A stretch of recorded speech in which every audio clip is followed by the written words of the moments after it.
was a guy that contacted me through my Facebook page and said, you know, I may have some investors that can do something with that building. Are you interested in talking to me? We met at 4 o'clock that afternoon on February the 27th and sat in that cafe and talked about it and kind of, you know, brainstormed a little bit. And then I got a text from a friend of mine that said, have you heard the news about the Majestic?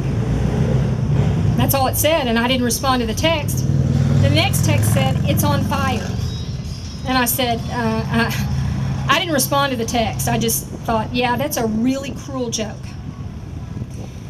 Then I decided I would pick up the phone because I got a repeat. It was a copy and paste, the text again. And it said the same thing, obviously. It's on fire. And the next thing that came was a picture of it. He was down here. And I called him and I said, what in the world? He said, it's on fire. It really is. And you can ask my family and my friends, from that moment on, you couldn't tear me away from what was going on down here. I was consumed. And I'm still consumed. I'm consumed by the history that is in this city and the things that we have to preserve. And that's how my Facebook page came to be. And I decided that maybe it was no longer Save Her Majesty, but maybe it is. You know, there's been a lot of good things happen in this town lately, as Robert said. One of those things I think we need to offer appreciation for is that downtown task force group that was started. They had a lot of homework to do, and they brought about some really good ideas from you, the community members of Hot Springs.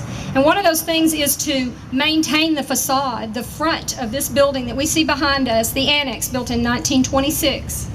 And then maybe behind it build something else, a performing arts center, a modern hotel, whatever it might be. But preserve that front building. We don't know what we've got here. We do not know what we're going to see, but I think that you are the proof that we're going to see something happen here. And if Her Majesty has to be raised, all I can say is that if you've ever heard that poem, The Dash, that talks about at a funeral, people come together and they hear the date of the person's birth, and then they hear their date of their death, and they say, you know, it doesn't really matter what you've done except what's in that dash.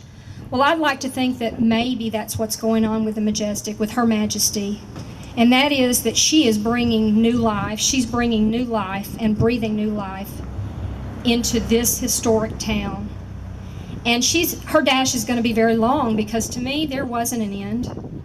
There wasn't an end. It didn't end on February the 27th, 2014. To me, that's when it started. And I hope that in our history books it'll say something about, you know, I remember the Majestic fire in February of 14, because that's what started it. Remember, that was before we had all these open water pools and this performing arts center and all of these grand things that we have now. I hope that's what we'll hear.